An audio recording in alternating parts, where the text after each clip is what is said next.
ശാന്തിയാക്കി സന്നിധി തേടും പാപികളെ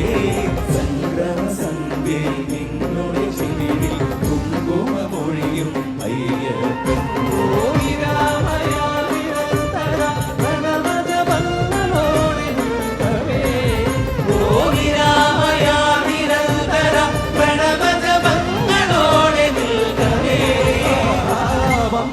ഗണപതി വാരിന്റെ അധിപതി കൊമ്പാലുണര